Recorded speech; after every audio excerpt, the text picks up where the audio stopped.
Friends, welcome back to my channel. मुझे support करने के लिए चैनल को सब्सक्राइब करें।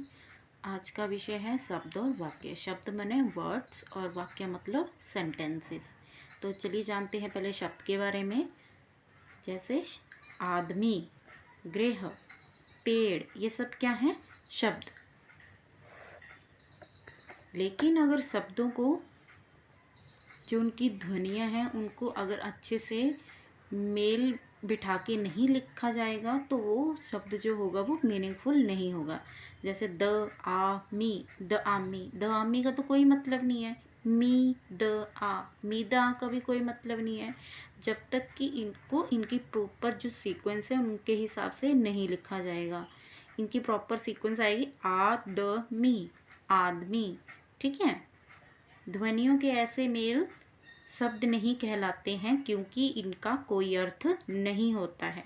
पर इन्हीं ध्वनियों के उचित मेल से, जैसे मैंने अभी बताया, अगर मेल उचित होगा ध्वनियों का तभी वो शब्द कहलाएगा। अदरवाइज वो शब्द जिसका कोई मतलब नहीं है, ध्वनियाँ जो हैं वो आगे पीछे हैं, तो उस शब्द का कोई अर्थ नहीं है, वो शब्द कहलाएगा ही नहीं।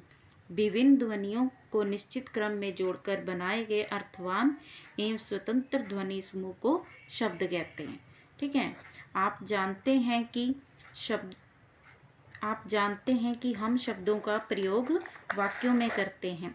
शब्द जब वाक्य में प्रयुक्त होते हैं तब उन पर वाक्य के नियम लागू हो जाते हैं। वाक्य से बाहर होने के कारण शब्द जो है वो स्वतंत्र होता है।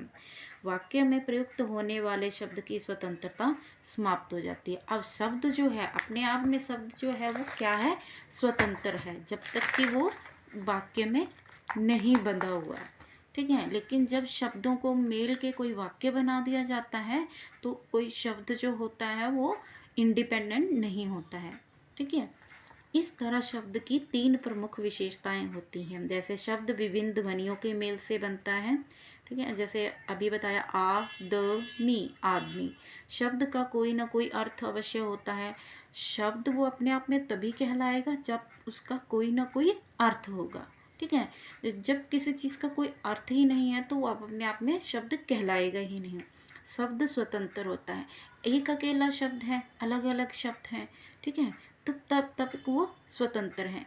लेकिन जब स्वतंत्रता जो है शब्द की तब समाप्त हो जाती है जब किसी शब्द जो है वो किसी न किसी वाक्य में बदलता है। ठीक है।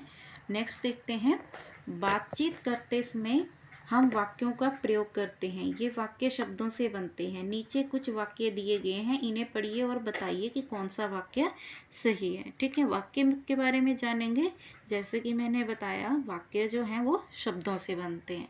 ठीक है। और वाक्य का भी कोई ना कोई अर्थ होना चाहिए और उनके भी कुछ रूल और रेगुलेशन हैं वाक्य बनाने के लिए भी। अगर शब्द सारे आगे पीछे हैं तो वाक्य का कोई मतलब नहीं निकलेगा। जैसे कि है तालाब में मछली रही तैर। ठीक है। तो ये अपने आप में वाक्य नहीं बन रहा है।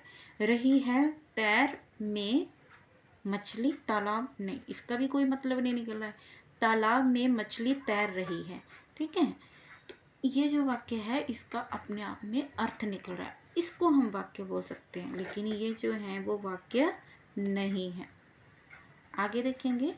ऊपर क और ख की रचनाओं को हम वाक्य नहीं कह सकते क्योंकि इनमें ना तो शब्दों का प्रयोग हिंदी भाषा के नियमों के अनुसार हुआ है और ना ही इनका कोई अर्थ निकल रहा है। वही जो अभी बताया कि ना तो रूल फॉलो हो रहे हैं। ठीक है। और ना ही इनका कोई अर्थ निकल रहा है। जहाँ तक ग का प्रश्न है, इसमें शब्दों का प्रयोग हिंदी भाषा के नियमों के अनुसार हुआ है। साथ ही वक्ता जो कुछ कहना चाहता है वह भी पूरी तरह समझ में आ रहा है। ठीक है। अब बोलने वाला कुछ बोल रहा है। ठीक है। अगर शब्द जो है वो आगे पीछे करके बोल रहा है तब तो बिल्कुल नहीं समझ में आएगा। लेकिन शब्दों को अगर वो सीक्वेंस में बोल रहा है, एक वाक्य बना के बोल रहा है, तब उसका बोला हुआ है जो समझ में आ रहा है, तब समझ में आएगा।